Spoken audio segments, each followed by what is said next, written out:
Buenos días a todos. Me complace tener a Julián hoy aquí, quien nos va a hablar de un tema que es muy discutido, que es si realmente Venezuela tiene las mayores reservas petroleras del mundo. Para los que no conocen, Julián Andrés Salazar, él es ingeniero geólogo, egresado de la Universidad Central de Venezuela, con estudios de especialización técnica, gerencial y financiera en diversas instituciones educativas como el Instituto de Estudios Superiores de Administración IESA en Venezuela, Wharton Business School en Filadelfia, Estados Unidos, y la Asociación de Ingenieros de Petróleo de México, y en el Instituto Tecnológico de Estudios Superiores en Monterrey. Él cuenta con más de 40 años de experiencia, 40 años largos, en actividades de exploración, explotación y gerencia en la industria petrolera, en Venezuela, con PDVSA, y en México, en MPG e ISA. En las especialidades de geología, estudios integrados, exploración y explotación de yacimientos de petróleo y gas, dirección de equipos multidisciplinarios y gerencia de activos de explotación. En las cuencas, trabajado en la cuenca de Occidente y Oriente de Venezuela, así como en la cuenca de Sabinas, Burgos y Tampico, Mizatlán en México.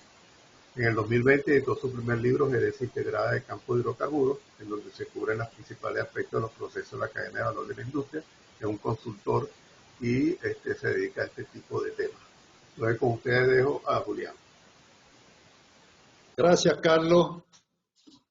Gracias a VAPA y Benamérica por la oportunidad que me dan de exponer sobre este tema, que es un tema que, como dicen muchos, es un tema controversial, porque se han manejado unas cifras, ya vamos a verlas más adelante, de tal manera que lo manejo como que si realmente tiene Venezuela las mayores reservas petroleras del mundo, que se han autocalificado como los campeones mundiales de reservas. Gracias a todos por esta gran oportunidad dentro de mi nueva misión de vida, que es compartir conocimiento y dar a conocer muchos de estos temas que están enmarcados dentro de la gerencia integrada de campos de hidrocarburos. Empecé a tocar esta interrogante cuando escribí el libro antes de 2000, cuando se publicó.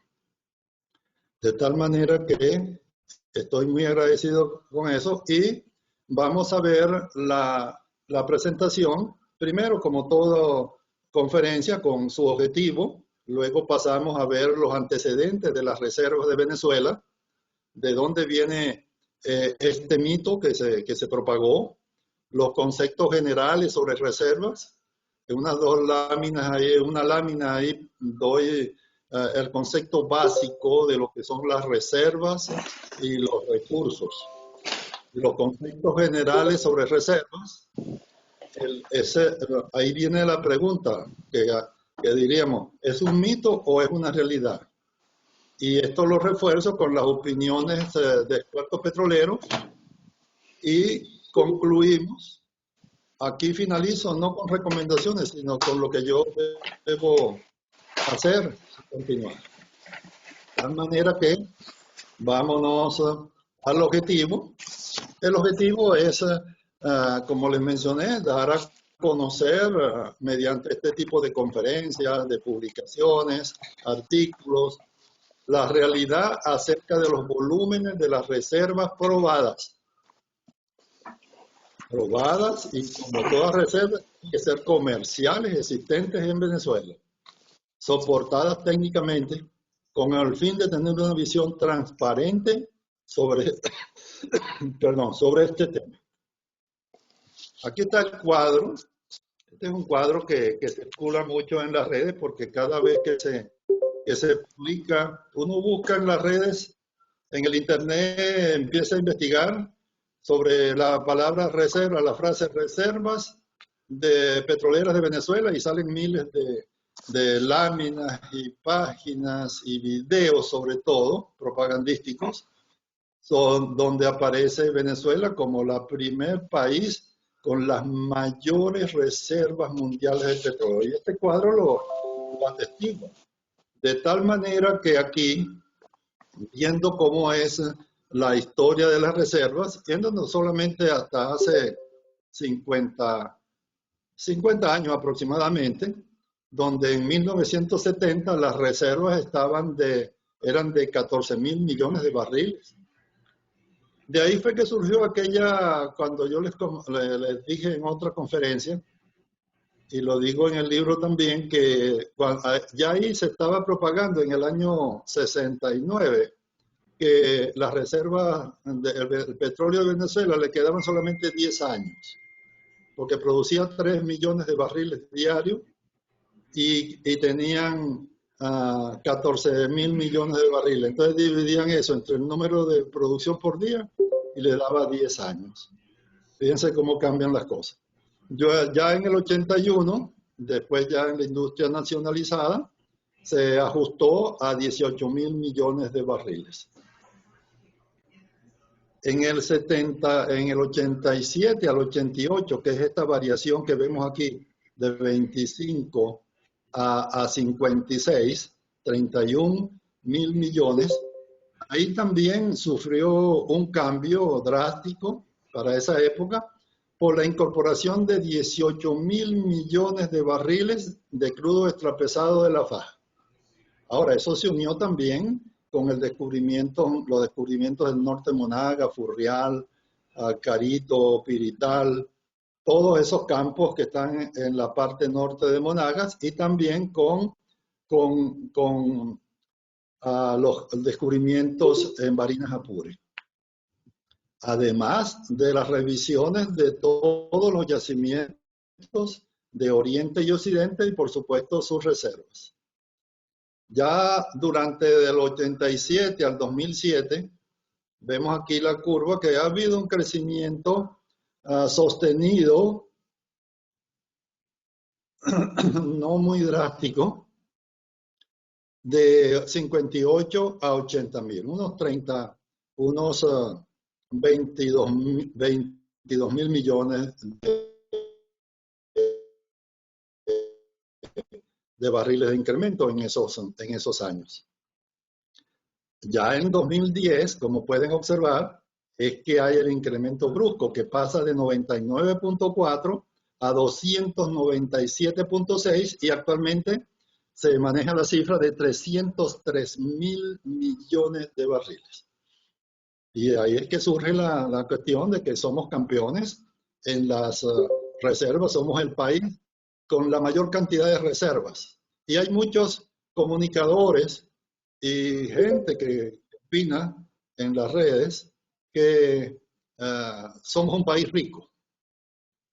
Con ese concepto errado de riqueza en el cual cualquier mineral que tú tengas en el subsuelo, aún no lo tengas explotado ni lo tengas desarrollado, eres un país rico porque tienes eso ahí. Entonces eres un país rico pero con mucha gente pobre, el 90% de la población en pobreza extrema.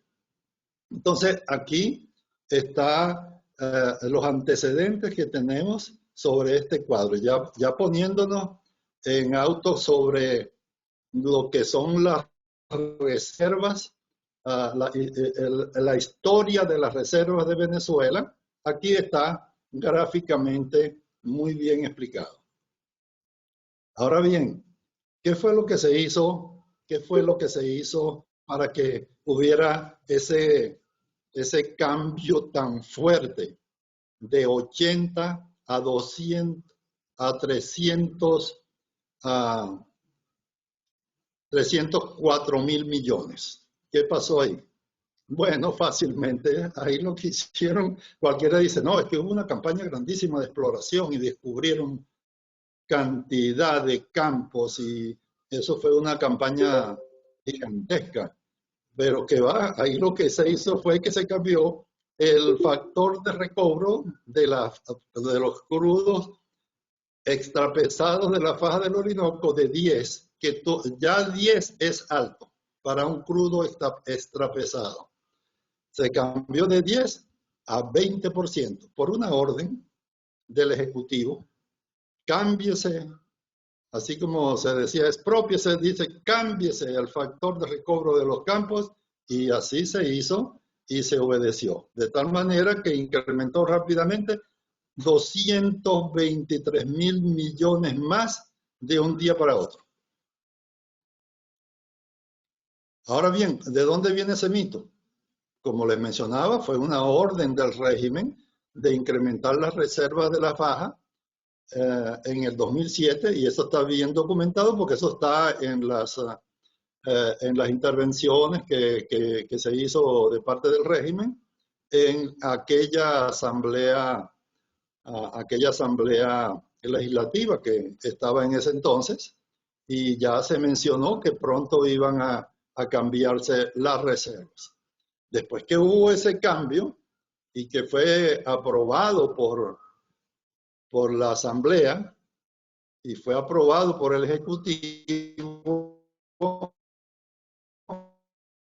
ahí el Ministerio de Energía, que ahora se llama Ministerio de Energía y Petróleo, se quedó tranquilo porque eran parte de del mismo combo.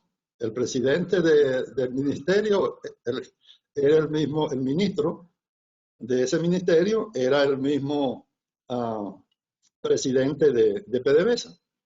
Entonces después ahí se ve lo bueno que trabajan en esto en cuanto a propaganda. La propaganda fue intensiva y empezó a posicionarse el país como campeona mundial de las reservas petroleras. Ahí la mayoría de la gente más bien lo tomó como un logro, como cuando gana la Vinotinto o cuando gana cualquiera de nuestros atletas o artistas internacionalmente. La gente lo sintió como un logro del país. Entonces, ¿qué pasa? Esto lo mencioné en el artículo, que lo que pasa es que empiezan a repetir mil veces más la mentira, y esto no es nuevo, porque esto viene desde Joseph Goebbels, el hombre de propaganda de Hitler, que una mentira repetida mil veces se convierte en verdad. Y así pasó, de tal manera que todavía hoy estamos discutiendo si es verdad o no es verdad. Y las anécdotas que le pasan a uno, se le va la hora de la presentación, porque son muchas. Tenemos esa cifra de 303.4 mil millones de barriles. Eso sí es así. Entonces, fue repetido en los medios por comunicadores sociales, periodistas, tanto conocedores o no conocedores de la industria petrolera, tanto por comunicadores partidarios del régimen como no partidarios, instituciones petroleras en el exilio, conferencistas de ambas tendencias, instituciones petroleras, seguidores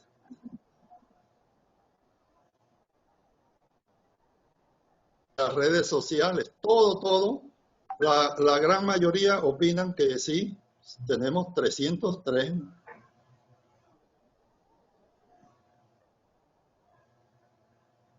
Están estadísticas de todos. Ahí me pusieron, que dice, el POE no es reserva. Ya vamos a explicar eso con una lámina muy didáctica. Porque siempre en las cuestiones que yo pasaba del artículo, siempre me decían, recuerde que el POE no es reserva. Yo nunca he dicho que el POE es reserva. En ninguna parte. Les mencionaba que hasta ahora, en todas las investigaciones que uno hace en Internet, la mayoría, todas, de 304 millones de barriles, con esta de 304 millones de barriles, y lo que era Arabia Saudita, y eso encima del país que tenía más reservas, Arabia, en las entregas que le hacen a los compartido, porque eso es como la propaganda, porque ya ustedes la han visto, la mayoría, y si no, tomen nota de la cuestión esta, porque ahí está. Y esta también está al final, cuando llega Venezuela a ser campeón, empiezan a tocar música tropical. Es contagiosa y dice uno, esto sí es bueno, porque somos campeones en reservas de petróleo. Somos un país rico. Vamos entonces a ver a lo que siempre me han dicho que los POEs no son reservas, no, sí, estamos claros, eso lo vi yo en las primeras clases de petróleo en la central, lo que es POEs y lo que es reserva. Eso me lo enseñó ahí mi primer profesor de petróleo que se llama Rolando Grenzl. Y ahí ya entendimos lo que significa reserva y recursos. Entonces las reservas, el concepto es que son los volúmenes de petróleo, esto es muy importante, comercialmente recuperables.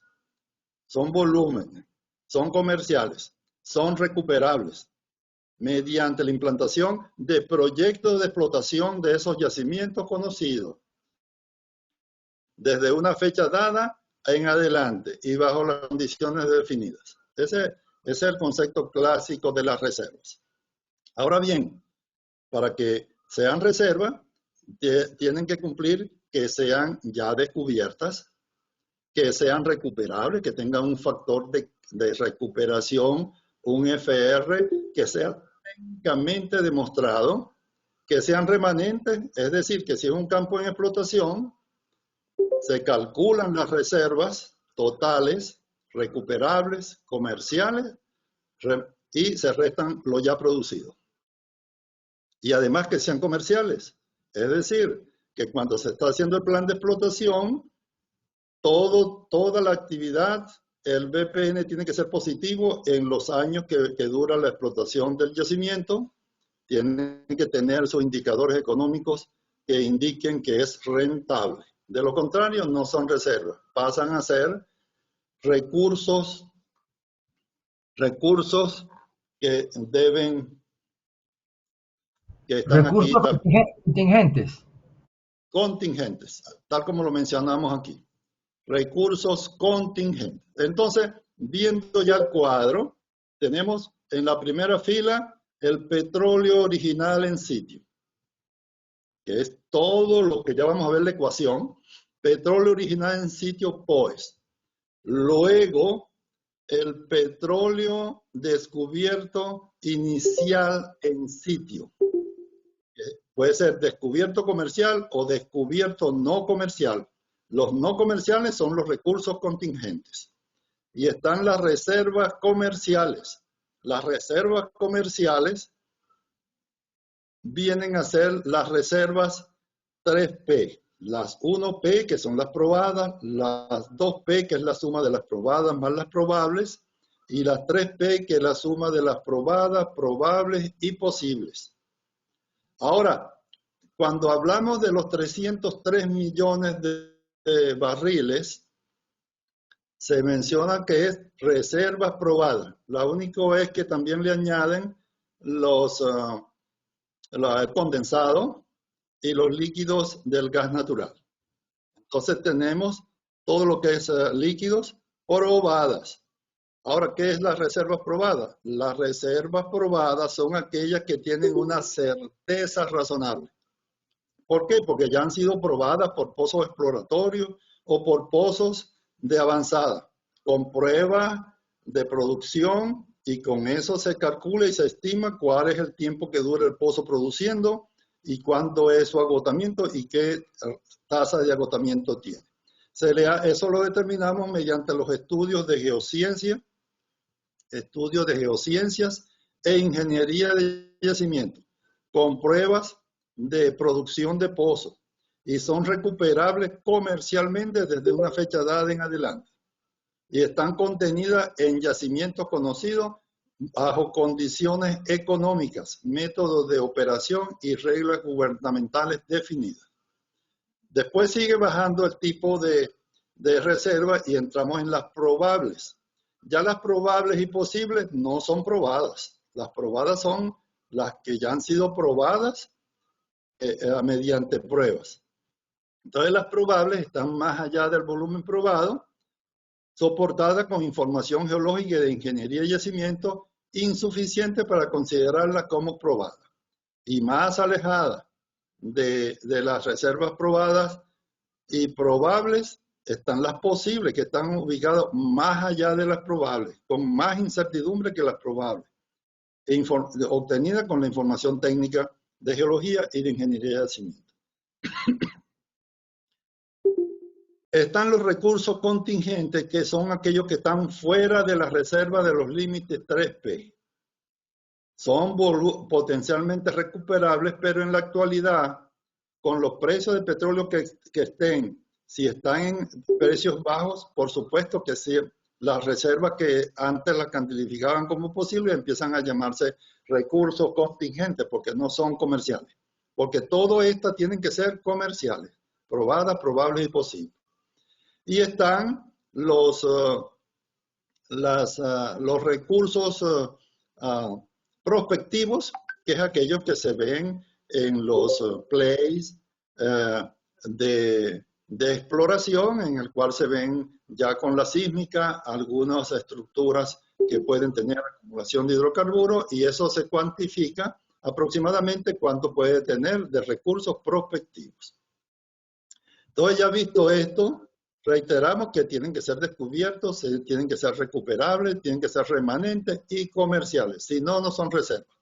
Y aquí adelanto algo, porque también quieren llamar reserva a algo que son recursos, porque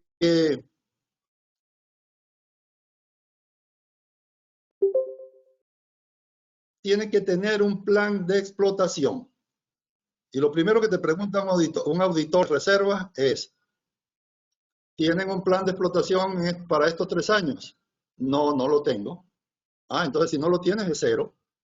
Y eso es lo que pasa en Venezuela. En Venezuela prácticamente, y lo digo acá con propiedad, las reservas actuales de Venezuela deben ser 0.0 porque no tienen plan de explotación en 3 años. Y si cualquier auditor les pregunta dónde está el plan de explotación del próximo y del que viene, de perforación, de reparación mayor de pozos, de implantación de proyectos de recuperación secundaria, ¿dónde están? Aprobados. No, no están. Entonces no hay reservas. Es 0.0, y así muchas empresas que no tienen eso, pero no tienen el plan de explotación, no tienen reservas remanentes. Entonces, vemos que la transformación del petróleo original en sitio en reservas comerciales, el factor más importante que les mencioné es el POES inicial, del cual se derivan las reservas probadas, las probables y las posibles. Es decir, lo que llamamos las reservas 3P y los recursos contingentes. Todo esto surge a que hubo esto que ponerle orden, porque muchas empresas empezaban también a elucubrar y a poner el mayor número posible de reservas, y ahí pasó el caso que ya todos conocen de una de las major de producción de petróleo mundiales, y se sacó esta guía de la PRMS, Petroleum Resource Management System, con el aval de la American Association of Petroleum Geologists, la SPE y la Sociedad de Ingenieros de Petróleo de Evaluación. Y todo esto se hizo un compendio donde están las normativas de cómo deben calcularse las reservas, que este es el librito que usan los auditores cuando van a cualquier compañía a hacer la auditoría de reservas y darle el aval de esa.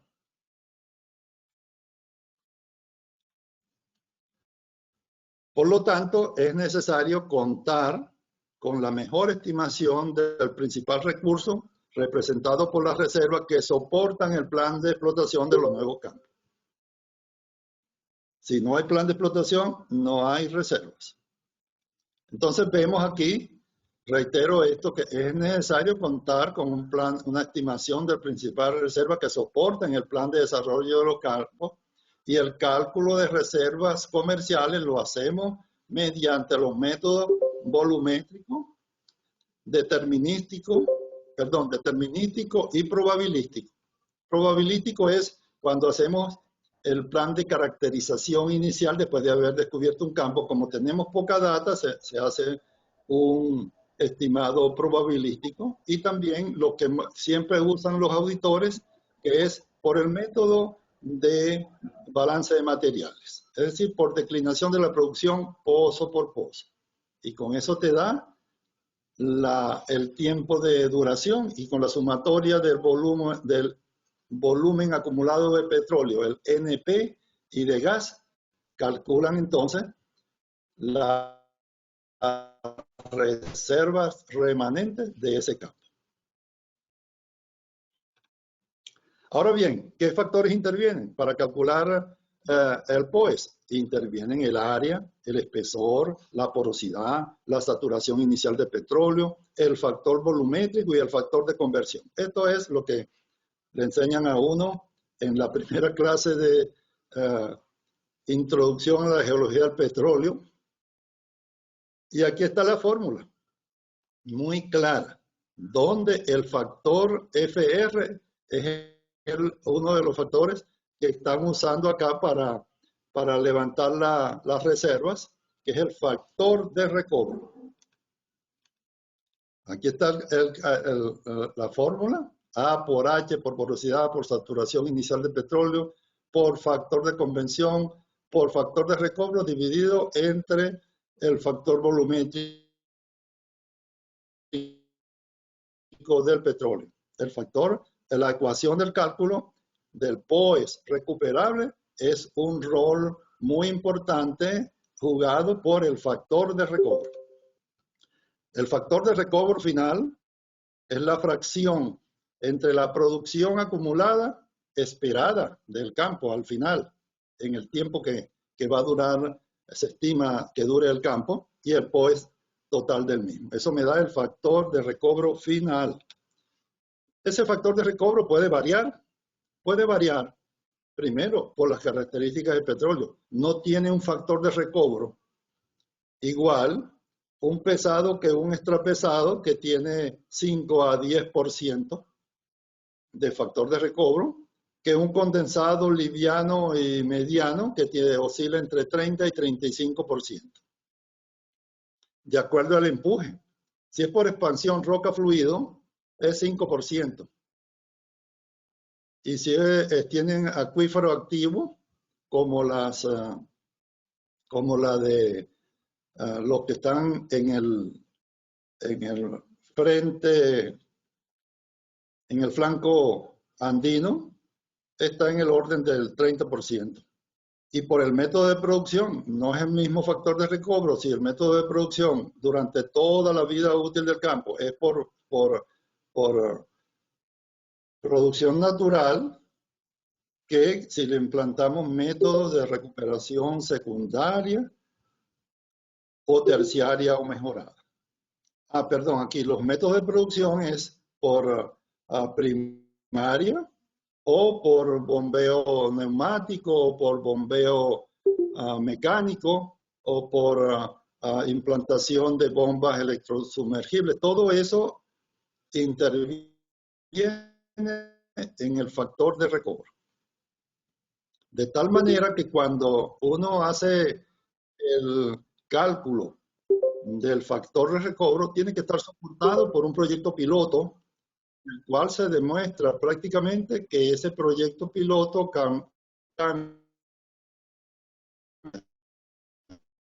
el factor de recobro de 5 a 10, a 15, a 20%, lo que dé. Si es un factor de recobro de inyección de agua por flanco, tiene que estar soportado también por ese estudio o por el proyecto piloto.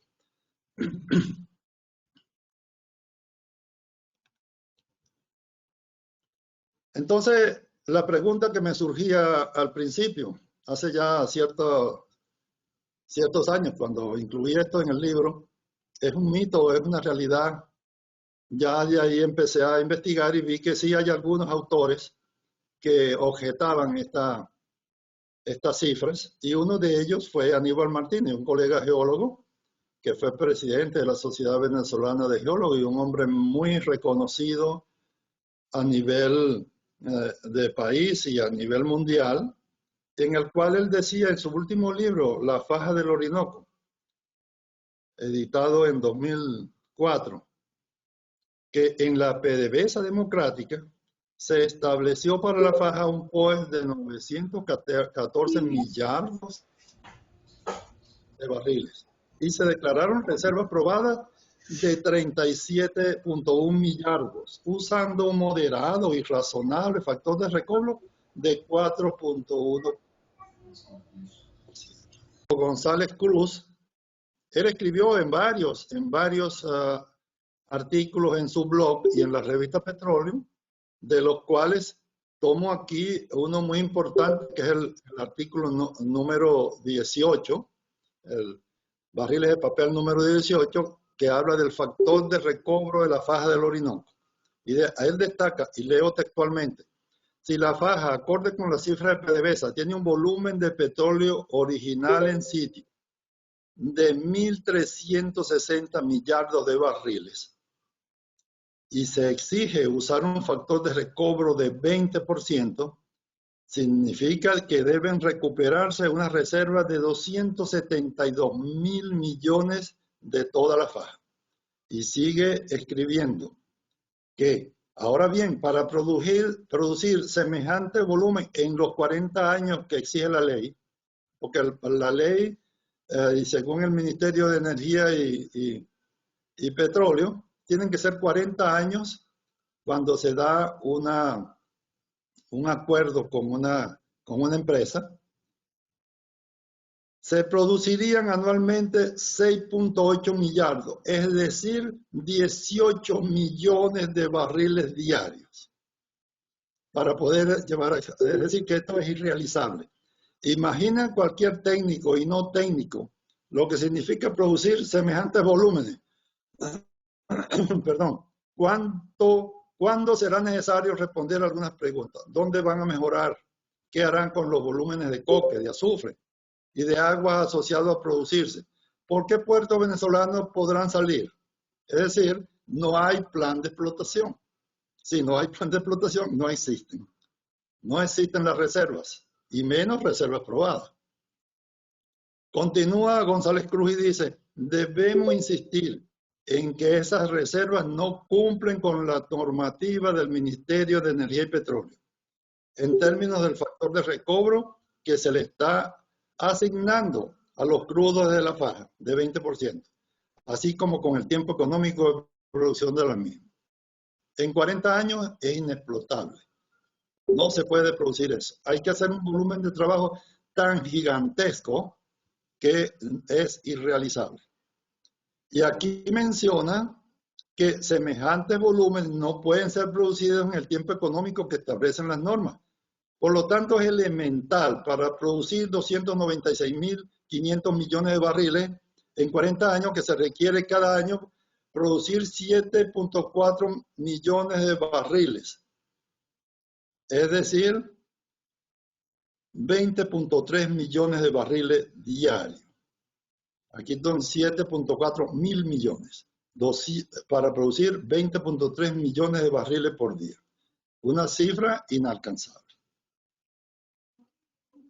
Y finaliza diciendo que como referencia valga recordar que en toda la historia petrolera de Venezuela de 100 años apenas se han producido menos de 66.000 millones de barriles de petróleo.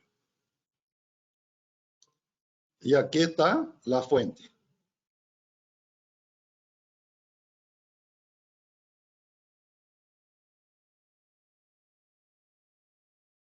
Están las fuentes para que las puedan abrir cuando quieran. Siempre lo leo. Existe la creencia de que Venezuela posee las reservas petroleras más grandes del mundo. Y esto se ha convertido en un dogma en manos de la prensa doméstica e internacional que no conoce a fondo el asunto petrolero. Pocos saben, y a menos parecen importarles, que la llamada certificación de reservas petroleras hecha por el régimen en la faja del Orinoco haya sido fraudulenta. con fines políticos, por lo cual la real magnitud de esa reserva es quizás la mitad de lo que el régimen ha vendido al país. Continúa el colega coronel. La explicación es sencilla. Todo lo que el régimen ha hecho, es decir, puede recuperar 20% del petróleo en sitio de la faja del Orinoco. Esa cifra de factor de recobro es anticientífica y viola las definiciones internacionalmente aceptadas de reservas probadas de petróleo.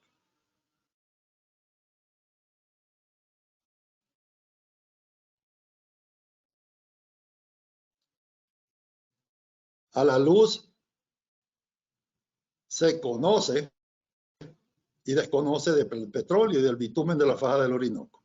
La Sociedad Venezolana de Ingeniería de Petróleo y expertos, quienes conocen el tema, que como yo, como es el caso de Aníbal Martínez.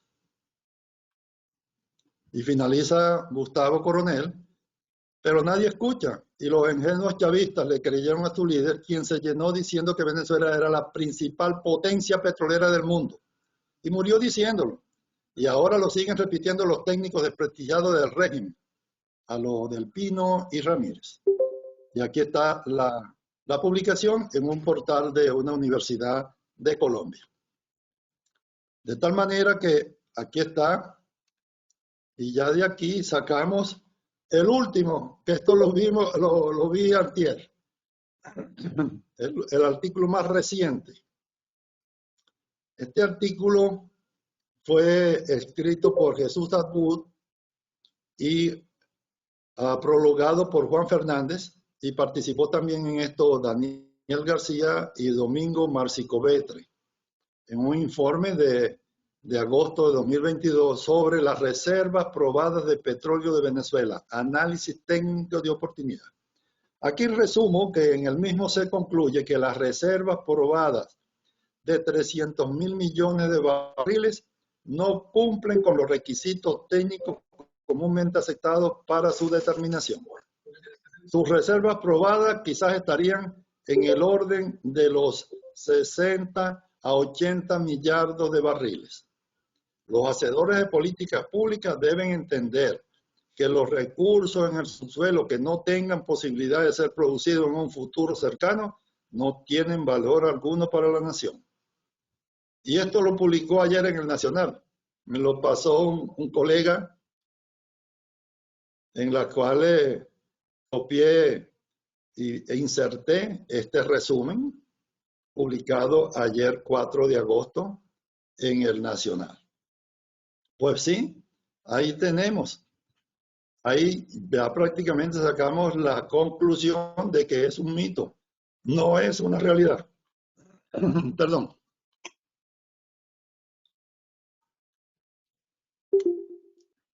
Es un mito, es una leyenda urbana. Aquí está obtenido del informe de Abud, de Juan Fernández y otros autores, cómo están desglosadas esas reservas. Las reservas 3P son los totales de 304 probadas, 24 posibles y 22 probables. Aquí están. Que son 261 de extrapesado, 20 de pesado y 23. Ahora bien, lo importante acá es que las probadas son las que se resumen en el 304, que está aquí, que el 86% son de extrapesado.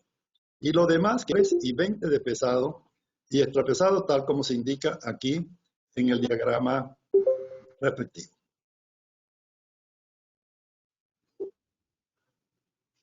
Por aquí me dice un asistente que todo esto es especulativo. Cuando las reservas, y te respondo ya, cuando las reservas son bien calculadas, siguiendo las normativas de PRMS, y además son auditadas por una compañía internacionalmente reconocida y certificada, esas reservas son confiables. Cuando ya se hacen sin certificación, entonces ahí puede ser cualquier cosa. Puede decir que no son confiables, porque son especulativas. Ok, entonces, ¿es rito o es mito o es una realidad? Con base a las enseñanzas de Goebbels y de sus asesores cubanos, la dictadura venezolana ha sabido manejar muy bien esto de la guerra psicológica y de la propaganda, y en eso hay que reconocer que son excelentes. Lo han repetido al infinito, tanto que la gente lo cree.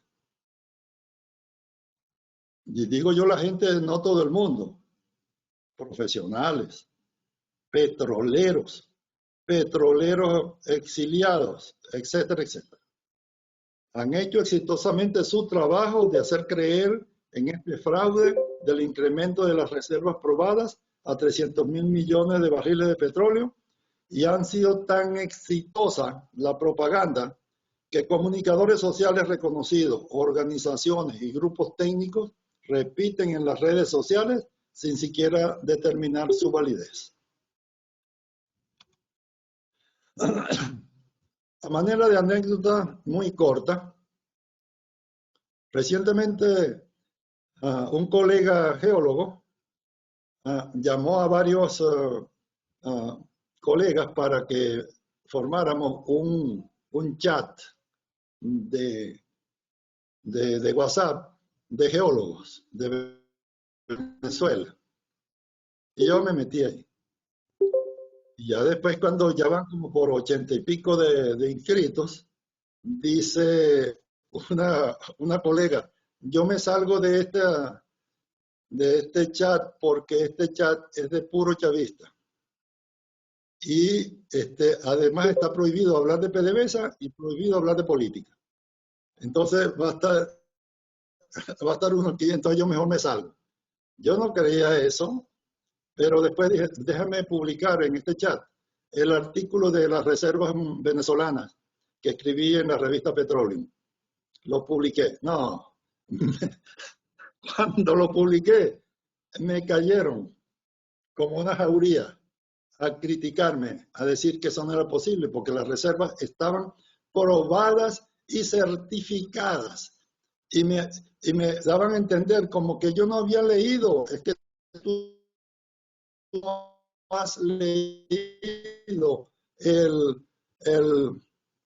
tú has leído la certificación de reservas, como que yo no la había leído. Entonces me la ponen ahí, como que me la tiran en el chat, ¡tac! Ahí va, y la anexan. El de la United States Geological Survey. Y no van a creer que los gringos están a favor de nosotros, porque eso está certificado por una asociación de geólogos norteamericanos, que eso es algo muy importante. Y yo aquí agarré el artículo, que lo tenía antes de que me lo lanzaran allí en el chat, y lo revisé y veo que no, eso no es ninguna certificación. Eso no es una certificación. Entonces, es que Venezuela no tiene obligación de certificar reservas, porque Venezuela no, esto lo hacen las compañías que tienen que cotizar en la bolsa de valores y tienen que estar certificadas esas reservas para que esas reservas estén bien sustentadas y así protegen a los accionistas. Entonces, ¿qué tenemos aquí del estudio de la USGS? Aquí dice que se obtuvo un volumen medio de 513 billones, 1.000 millones de barriles de recursos, de barriles técnicamente recuperables en la faja del Orinoco. En un rango, ya vamos a ver la tabla, ¿qué usó aquí? Usó los 1.300 petróleo original en sitio calculado por PDVSA, Y fíjate que le pusieron en el medio, en la mediana, 45% de factor de recobro. Tenían un mínimo de 15 y un máximo de 70. Y el mediano, que es el que reporta, el medio, que reportan de 45% de recobro.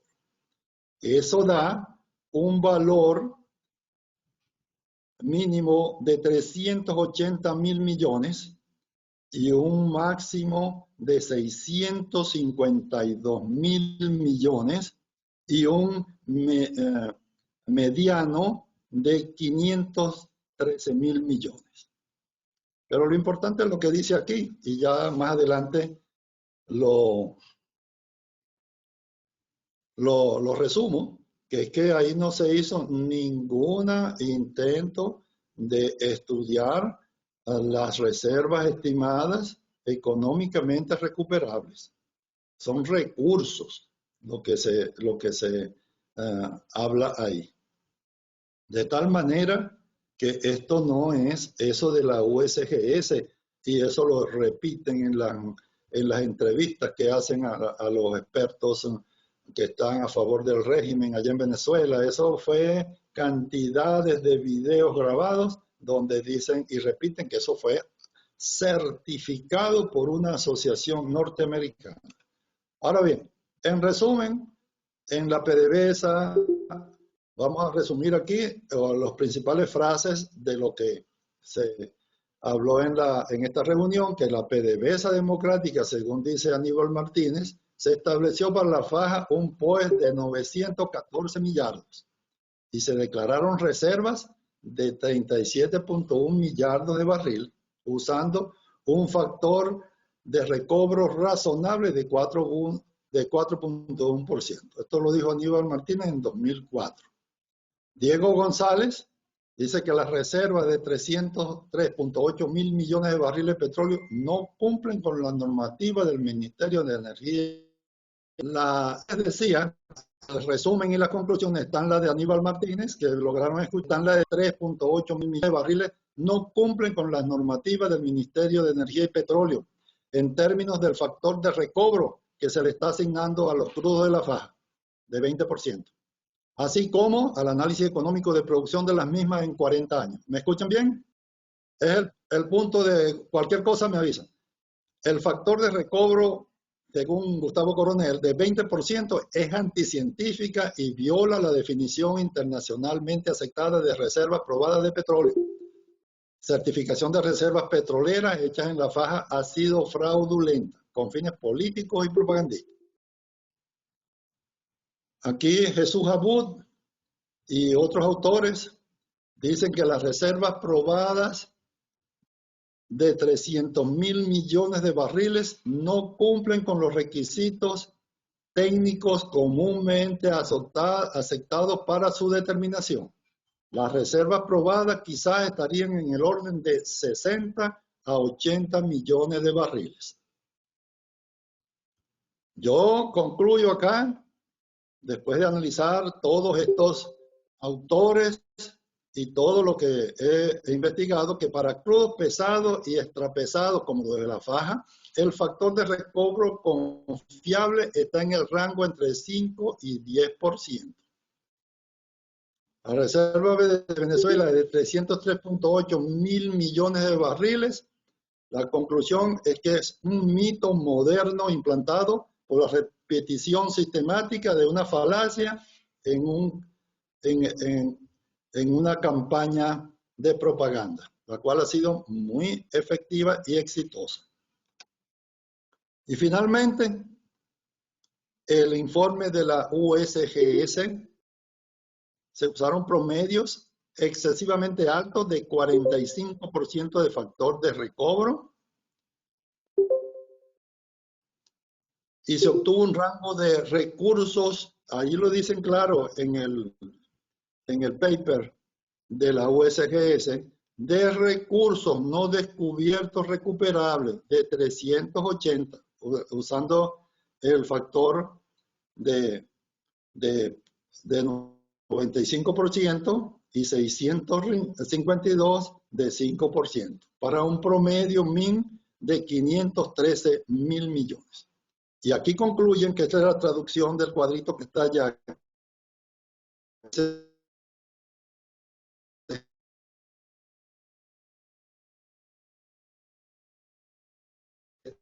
En este estudio no se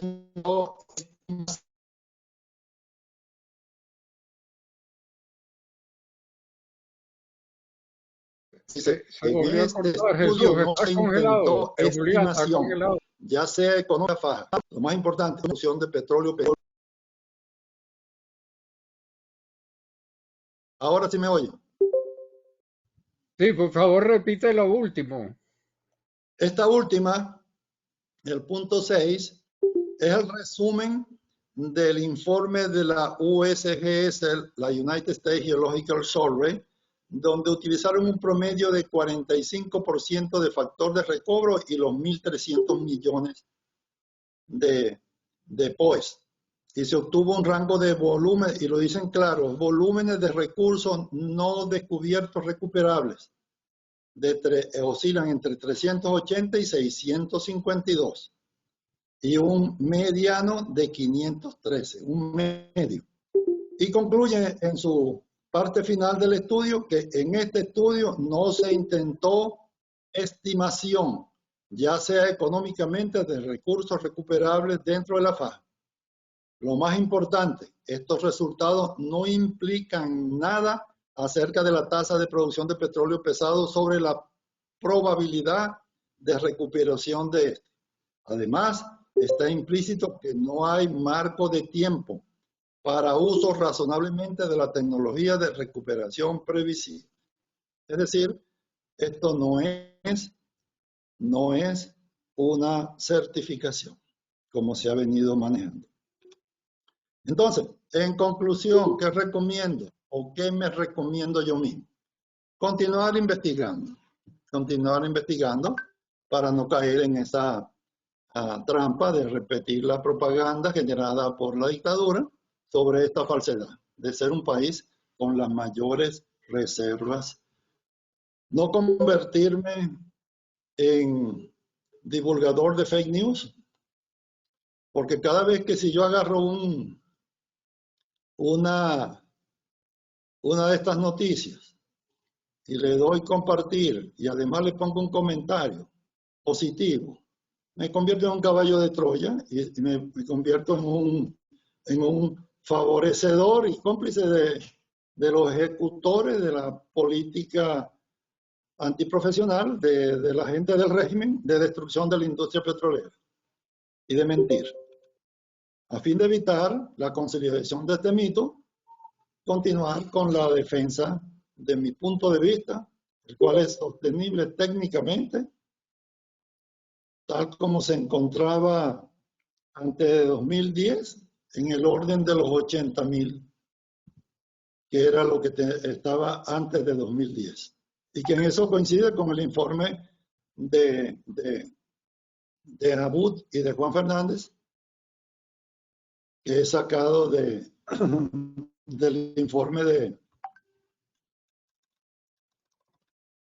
la empresa esta que generó ese último informe de 2021. Bueno, muy bien, ya con esto llegamos a la conclusión de que en verdad es un mito, no son confiables, no son reales. Se ha venido propagando esta cifra en manos de todo el mundo. Son pocos los que han objetado esto y debemos seguir adelante en esta misión. Gracias a todos por su asistencia. Bueno, Julián, gracias a ti por todo ese esclarecimiento de lo que son reservas, etcétera, etcétera. Este, ya tú has contestado casi todas las preguntas que hay en el chat. Fundamentalmente hay una que no has, te preguntaban que quién había certificado las reservas, creo que eso ya está contestado. Te preguntaron que cuáles eran las reservas de Athabasca. No conozco esa cifra de las reservas de Athabasca, pero Athabasca en Canadá es explotada a cielo abierto. Perdón, el factor de recobro de las arenas de Athabasca. Esa pregunta. No tengo esa cifra. No tengo esa cifra, Jorge.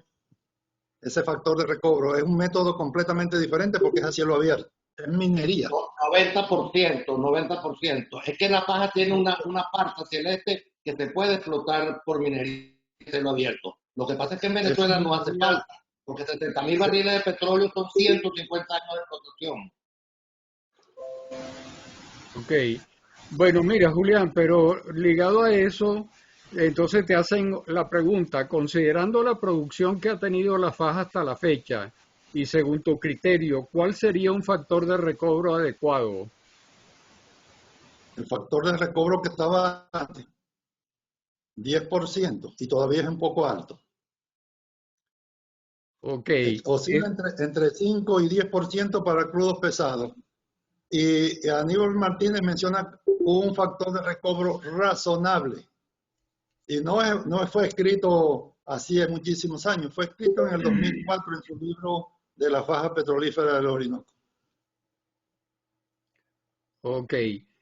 Mira, en general creo que no hay más preguntas. De un comentario que hay en el chat.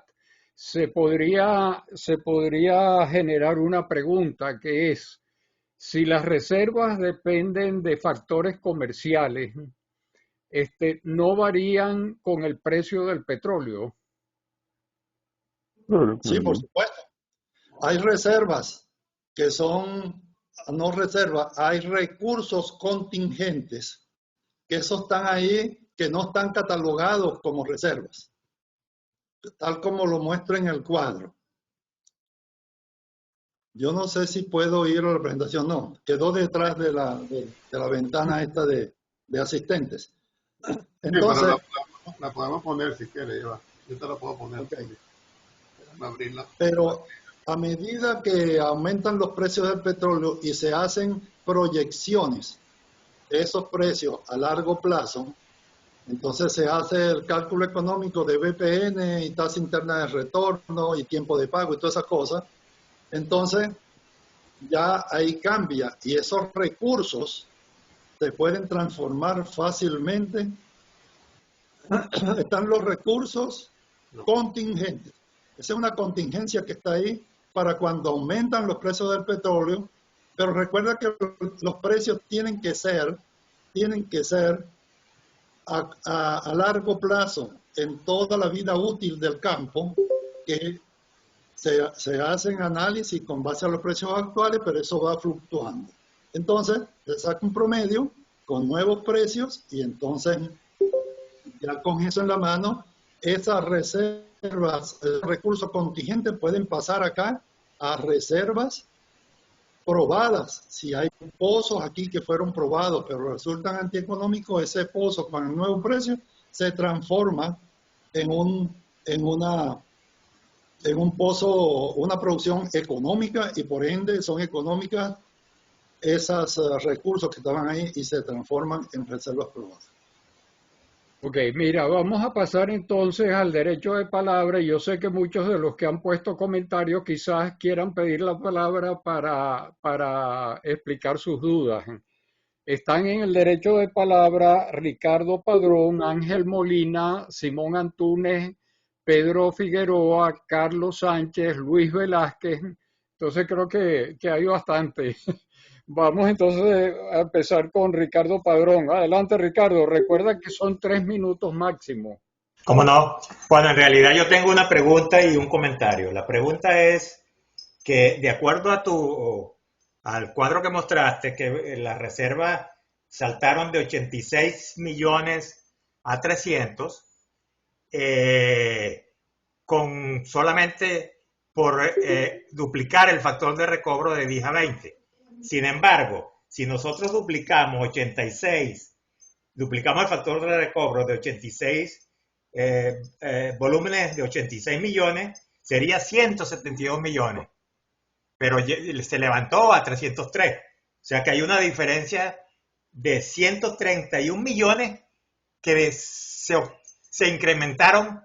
No, evidentemente no fue por el aumento del factor de recobro, fue algo más. Esos volúmenes, ¿cómo fue que se incrementaron esas reservas? ¿De dónde provienen? Porque ya se ve que no es de la faja, es de otro lado. No, es de la faja. Todo es de la faja. La mayor parte es de la faja. Pero es que aumentando el doble no llega a 300 millones. Pero es que aumentaron el POES. El POES se usó 1.300 millones. Es el el POES no lo aumentaron, porque el POES Ray Scott aparentemente lo certificó de 1.000 y pico millones. Lo que se incrementó simplemente fue el factor de recobro de 10 a 20. Pero al aumentar el factor de recobro a 10 y 20, cuando tienes 86, son 172. No, muy lejos de los 303. O sea, que se hizo algo más además de solamente aumentar el factor de recobro. Adelante, Julián. Sí, aquí te lo ratifico. Si puedes poner, Carlos, que pueda ver la presentación y moverla hacia de dónde sale, porque es la multiplicación de los 1.300 millones de barriles de factor de petróleo original en sitio por el factor de recobro. Y hay una cifra bien clara, que antes, cuando con los 1.360 por el 20% da 272. 200, ponlo en el cuadro donde está la ecuación. 272. Más las otras, que eso es lo que está en la... En cambio, si lo utilizamos con los 920 por el 10%, da 92.000 millones. Aquí está el factor de recobro, pero recuerda que son los 1.300 millones de barriles de POES multiplicado por el 0.20 de factor de recobro.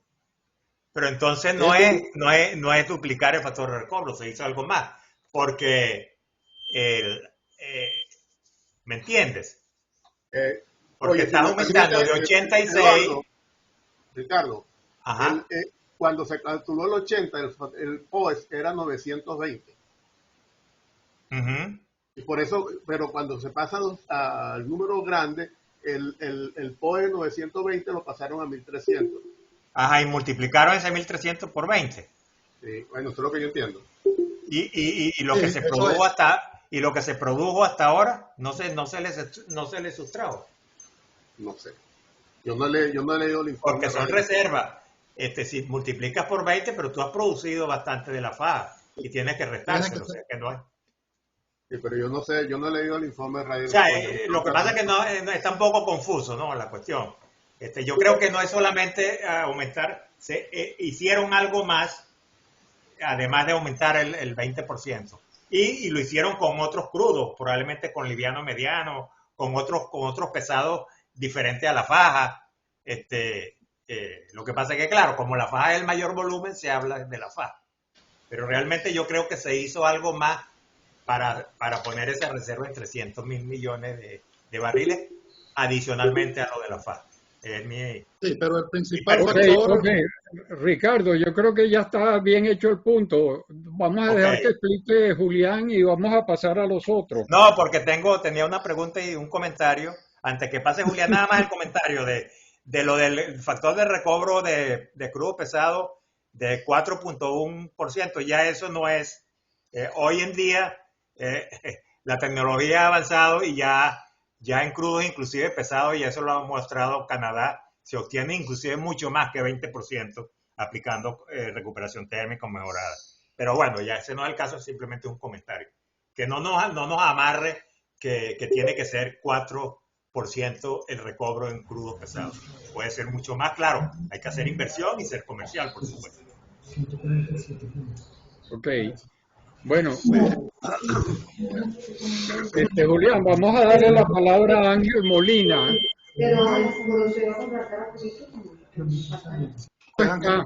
Vamos a seguir con Simón Antunes.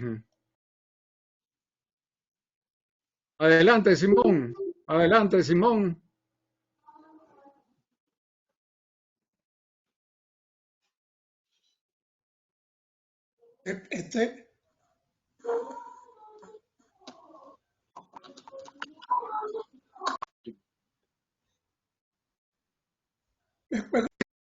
Mire, las definiciones de reserva son cuestiones abstractas que pretenden dar una indicación de cuánto es la acumulación. En la práctica, esas cifras se convierten en realidad cuando se les aplican los factores económicos.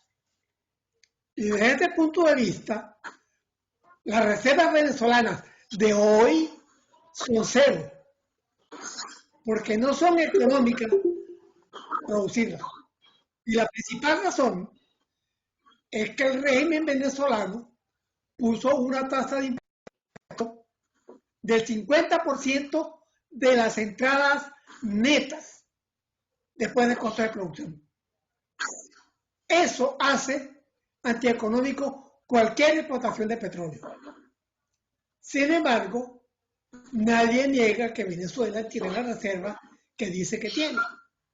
Pero desde el punto de vista estrictamente económico, las reservas venezolanas son cero, porque son antieconómicas por un factor impositivo que es prácticamente confiscatorio. Y comparar la cifra de Venezuela con la de Canadá no tiene ningún sentido. La de Canadá se explota por un proceso de minería con un porcentaje de recuperación del 90%. En Venezuela no podemos hacer eso.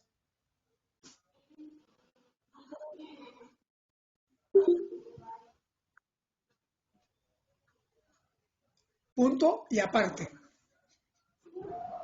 Ok, Simoncito, tomado el punto.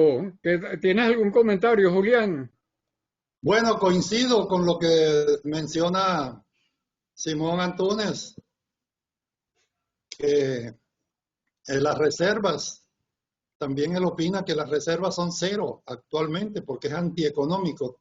De acuerdo a las normativas vigentes en Venezuela y a los impuestos que cobran, es antieconómico cualquier explotación privada petrolera. Ok. Tiene la palabra Pedro Figueroa. Entonces, esto me da razón. Buenos días, ¿me oyen? Sí, Pedro, adelante. Colega Salazar, felicitaciones. ¿Cuáles son las reservas de Shell Gas de Venezuela?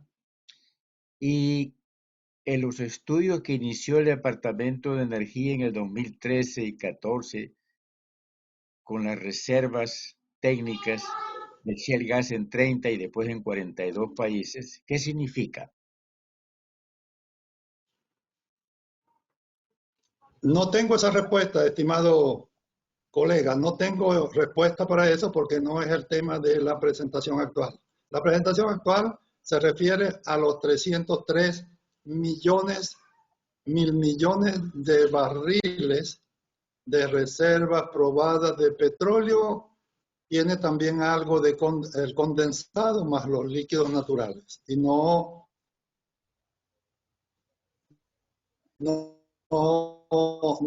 trata acerca de las reservas de gas. Y no tengo esa cifra en la mente. No me refería al gas, me refería a lo que se llama en Estados Unidos shale gas, que es combinaciones de líquidos y de gas, como que tanto está inundando el mundo actualmente. Ok, shale gas. Unconventional. Entendí como las reservas de la Shell de gas. Ok, No, tampoco traté de este tema porque el shale de Venezuela sí puedo asegurar acá que tiene grandes oportunidades para el futuro. Grandes oportunidades porque Venezuela tiene dos grandes rocas generadoras, que es la formación Querecual en Oriente y la formación La Luna en Occidente. Esa es la roca que se buscaría para explotar yacimientos no convencionales de lutitas.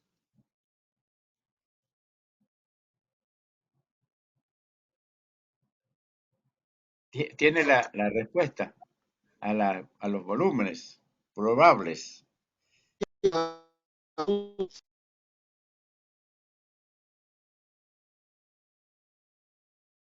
Tiene la riqueza orgánica, tiene el espesor, el profesor, tiene una generador muy rica en orgánica. Serían las oportunidades. En Venezuela, y por último, está en el sexto lugar en una presentación que hice y está en el curso y en el libro.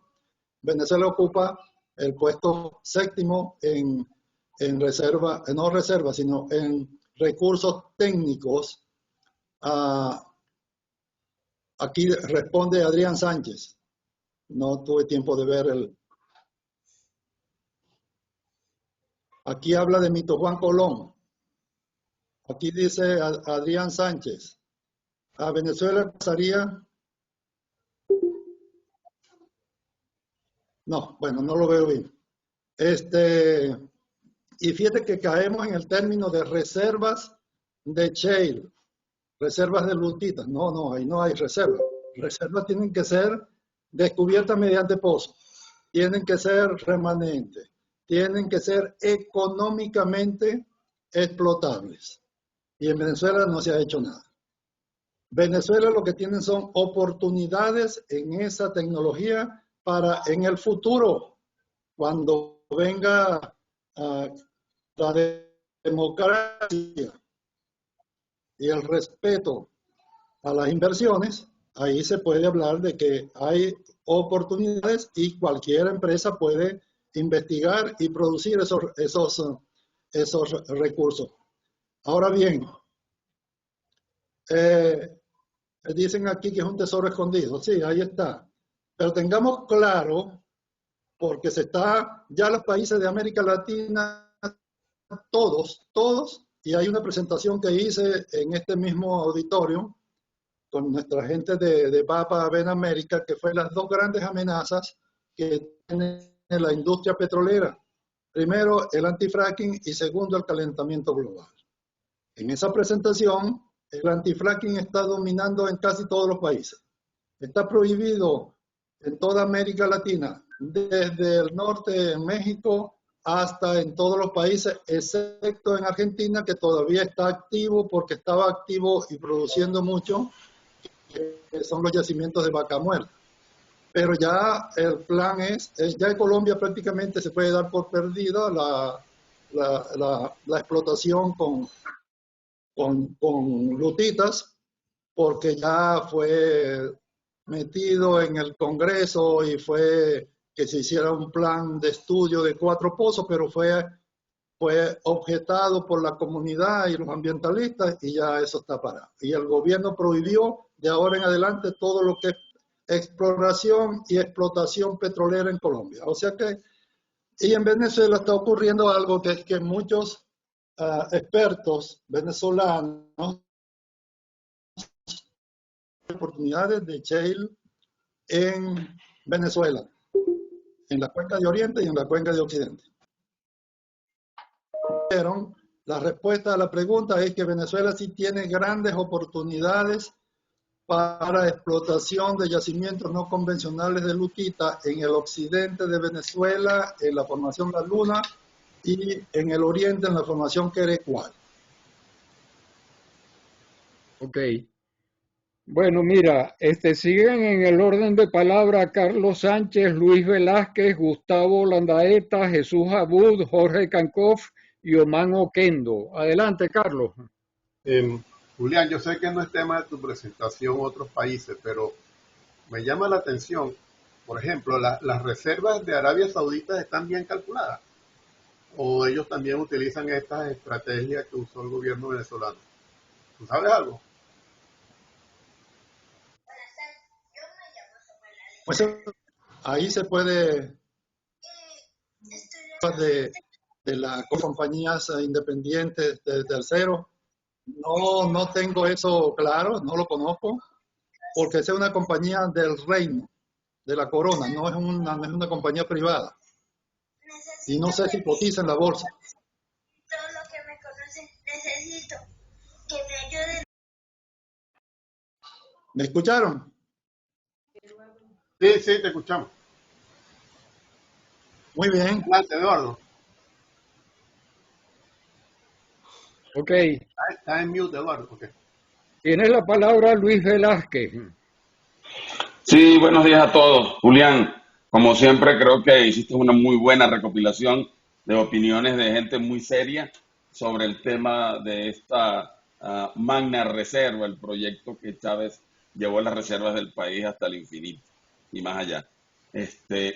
Pero pensándolo bien, ¿realmente importa decir que el país tiene 300 millardos de reservas u 80 millardos de reservas? ¿A quién realmente le interesa eso? ¿Qué empresa hace una evaluación con esos números para decidir si va a invertir o no va a invertir en el país? Entonces, esa es una pregunta que tengo rato haciéndome después de ver las discusiones sobre la validez o no de esos números, ¿no?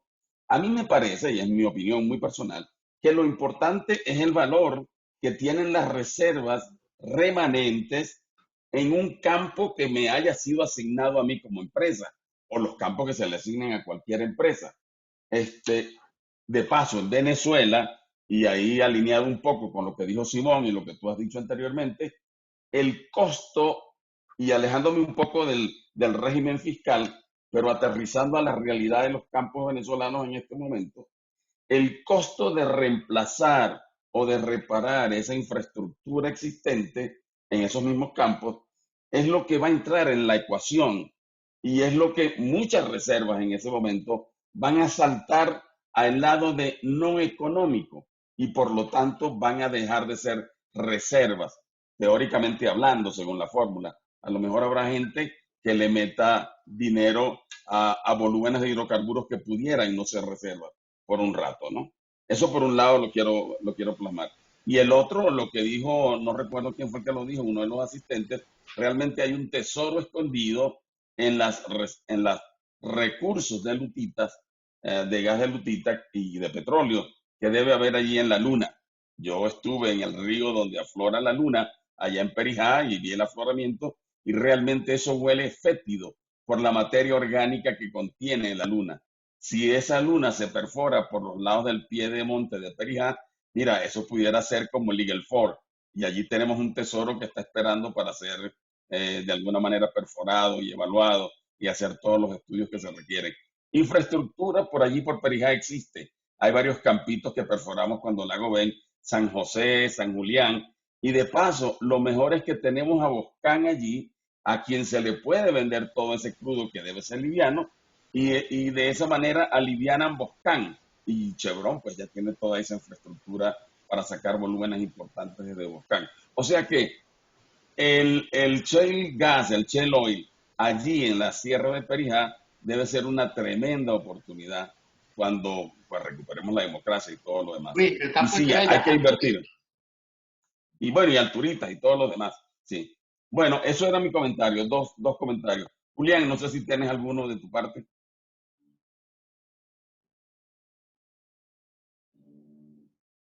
Adelante, Julián. Ya está con... Adelante. ¿Tú escuchaste el comentario de Luis? Sí, ajá, Luis. Tu comentario está muy interesante y coincido plenamente con eso. Y lo que voy a hacer es que te voy a comentar una información que me pasó por un WhatsApp privado, un colega que trabajó y se jubiló en el Ministerio de Energía y Petróleo. Él me dice que esas reservas las aprobaron en la Asamblea Chavista antes de que pasara por los técnicos del ministerio y las revisaran. Ahí unieron las probadas con las probables, con las posibles y hasta las hipotéticas. Porque el objetivo de Chávez era adquirir préstamos y llamar a inversiones. Desde luego, eso fue en 2007.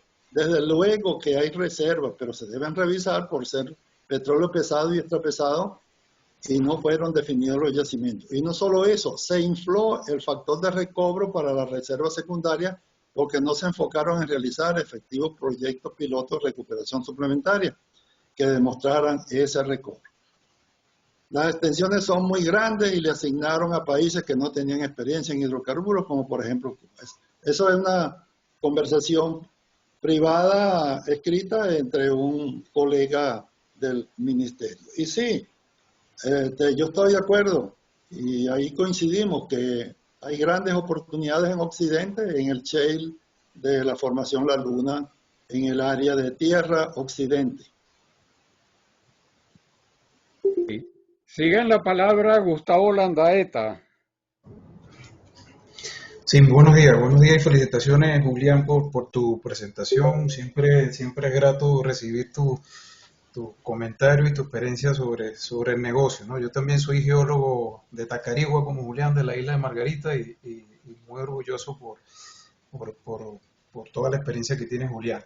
Yo complemento un poco toda la charla de Julián con mi experiencia por más de 10 años trabajando en un sistema corporativo de reservas en la empresa donde hoy en día laboro.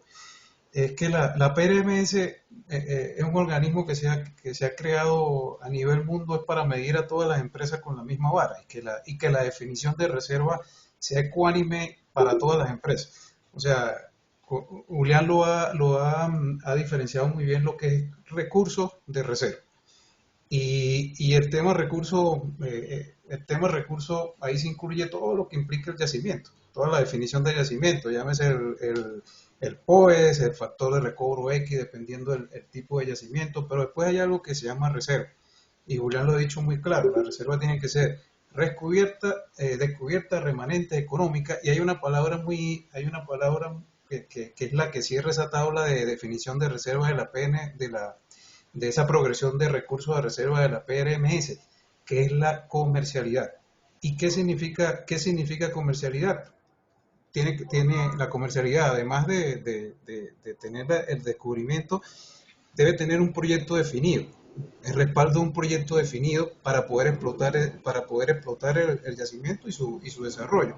Y adicionalmente tiene que haber una decisión de inversión por la empresa operadora para ejecutar ese proyecto definido. Y nosotros tenemos que preguntar, ¿tenemos los proyectos definidos para desarrollar y explotar toda esa cantidad de volumen que ha mencionado Julián allí? ¿Lo tenemos? Y lo otro, ¿tenemos la decisión como empresa para poder ejecutar esos proyectos? ¿La tiene PDVSA hoy en día en Venezuela? Ya por ahí no hablemos de reserva. No hablemos de reserva. Así tengamos el factor de recobro que dice Julián sea viable, olvidémonos de que no tenga la viabilidad suficiente. Eso se queda en recursos. Eso se queda en un simple recurso. Y fíjense que lo que ha pasado con la creación de estos organismos como la PRMS, en un pasado, las definiciones de reserva se focalizaban exclusivamente en el yacimiento. Tengo un POES, tengo un factor de recobro, este es el volumen que resalto. Hoy en día la PRMS hace su énfasis en el proyecto. Y detrás de reserva tiene que haber un proyecto, y tiene que haber un proyecto viable, y tiene que haber un proyecto donde se le ponga la plata para poder ejecutarlo. Y de ahí sale la bendita regla de los 5 años ya para terminar, la bendita regla de los 5 años de la PRMS. Si usted en 5 años ese proyecto que ha incorporado en reserva no lo ejecuta, tu reserva automáticamente se desincorpora. Entonces, de allí, para complementar un poco todo lo que dijo Julián en su charla, es necesario un proyecto, es necesaria una decisión de inversión para que podamos utilizar la palabra reserva. Si no, todo eso, hablemos de recursos. A ver, muchas gracias, feliz día para todos y gracias, Julián. Gracias, Gustavo, por tus comentarios, con los cuales comparto plenamente. Y recibe un cordial saludo, paisano, venezolano, margariteño y tacarigüero. Ok, tiene la palabra Jesús Abud. Adelante, Jesús. Sí, buenos días. De que nada, pues felicitar a Julián por tan excelente presentación. Visto que Julián pues hizo referencia al trabajo que presentamos la semana pasada, yo quería hacer un comentario. Bueno, en primer lugar, Julián, creo que tienes mi nombre mal escrito en la última lámina. Sí, es Jesús. Sí, no es que yo sea muy picky, pero bueno, por si acaso. No, yo quería hacer la acotación de que este trabajo no tenía como intención presentar una opinión de cuál era el número, porque nosotros no creemos que la discusión se centra en la búsqueda de un número. Eso fue simplemente una simulación, una sensibilidad para mostrar que sí, se puede llegar a una cifra, la que yo personalmente creo que se puede reportar como reservas probadas, entre 60 y 80 mil millones de barriles, y que sí, yo también puedo llegar a la cifra que llegó Rystad, si le aplico todas las restricciones y aplican según no solo el PRMS, sino también lo que aplican en las reglas establecidas por cada una de las bolsas donde se cotizan las empresas. Aquí yo quiero hacer una salvación. El PRMS no aplica a países. El PRMS se hizo más que nada para que las bolsas tengan un documento sobre el cual ellos puedan trabajar para hacer sus propias reglamentaciones del caso. De hecho, cuando uno revisa lo que es la Securities Exchange Commission, las reglas no son exactamente las del PRMS. Cuando uno revisa las de Canadá, tampoco son las del PRMS.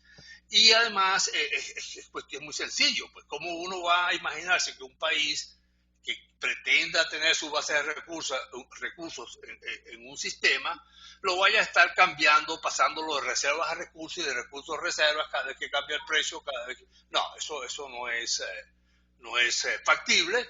Y entonces cuando hablemos de reservas tenemos que entender para qué estamos hablando de reservas y qué términos entonces usar.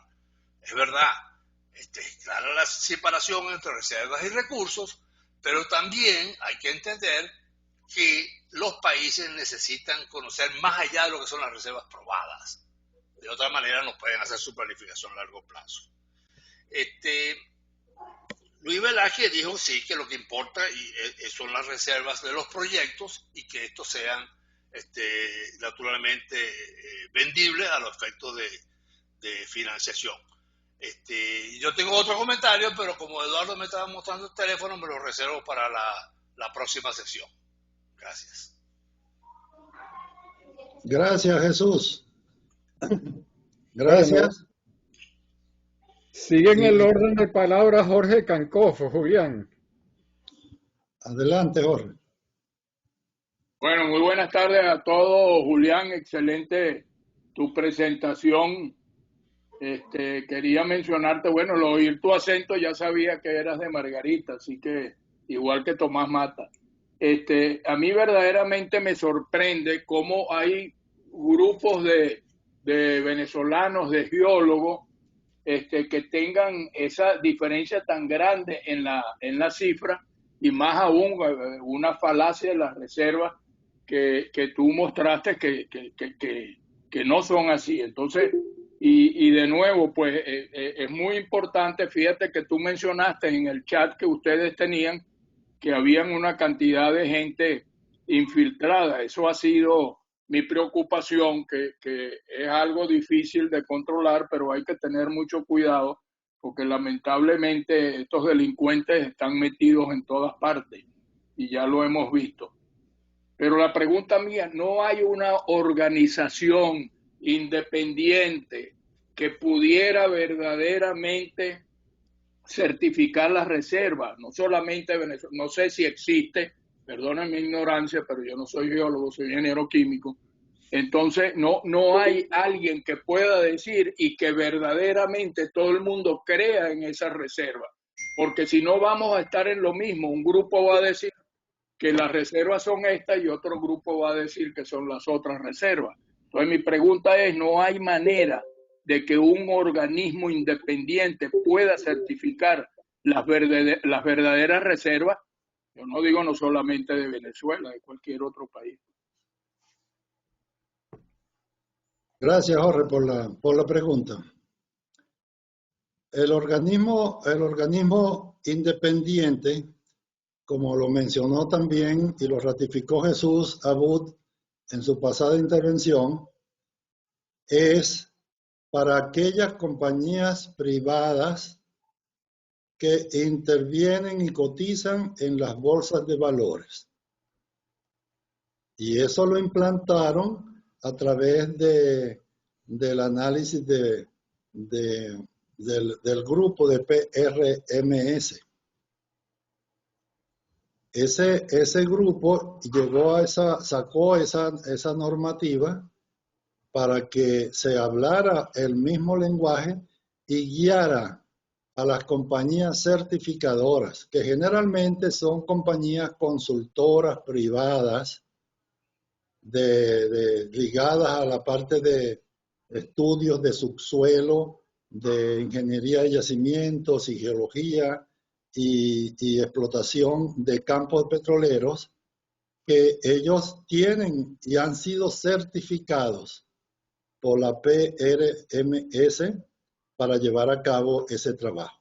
Esa Petroleum Resource Management System, PRMS, tiene el aval de la AAPG, American Association of Petroleum Geology, la Society of Petroleum Engineers y la Society of Petroleum Evaluation Engineers.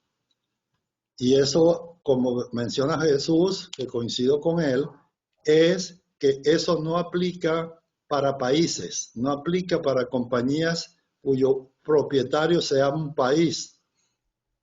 Por lo tanto, no aplica para PDVSA, porque PDVSA no cotiza en la bolsa. Entonces, esa es la situación. Y la forma es todo la normativa dictada por el PRMS de lo que debe hacerse para que unas reservas cumplan para llamarse reservas probadas, reservas probables y reservas posibles. Y aquellas que no cumplan se llaman recursos contingentes o recursos prospectivos. Tal como en el cuadro. Bueno, el último en derecho de palabra va a ser Oman Oquendo y a partir de allí entonces le paso el micrófono a Carlos Sánchez para el cierre y después en la sobremesa podemos seguir hablando. Adelante, Oman. Sí, buenas tardes, buenos días todavía para los que estamos en Houston. Muchas gracias, Julián. Yo tenía dos comentarios, voy a hacer rápido y eso me lo permite ser que yo soy auditor de reservas. Y hay muchas aristas que dentro de lo que es reservas que bueno, que no tenías tiempo para estarlas mencionando. Pero varios comentarios que he oído con respecto a de que ahora las reservas son cero en Venezuela, eso no es cierto. Hay un componente de las reservas que se llaman las PDP, que son las que se están probadas produciendo, y Venezuela tiene una producción, llámense 600.000, 500.000 o 1 millón de barriles, y eso genera reservas. O sea, desde el punto de vista del concepto de reservas, Venezuela tiene reservas, no son esa cantidad. El otro punto que quería comentar, y es que es un error que siempre cometemos, creemos que eso es así, es que y Julián lo ha mencionado muy claro y los otros que han intervenido, pero siempre creemos que las reservas son el POE por el factor de recobro, y eso no es cierto, eso es falso. Entonces hay que estar muy seguros de que eso no se confunda factor de recobro con reserva. Y el otro punto es que quería comentar que no solamente las reservas se determinan para empresas que cotizan en la bolsa. También se utilizan para satisfacer regulaciones gubernamentales, como en México. Pemex tiene que certificar reservas y lo hace muchas de las compañías que alguien mencionó por ahí. Inclusive para tomar decisiones internas de negocio, para lo que es desarrollar, desinvertir y todas esas cosas. Entonces, las reservas de por sí es un punto bien álgido y bien complicado que por eso es que hay especialistas en la parte de lo que es, que yo no llamo certificación porque nadie puede certificar reservas, esos son puntos que nadie está en capacidad, pero por lo menos para declarar o estimar las reservas que se pueden producir. Y por eso, y para concluir, vi que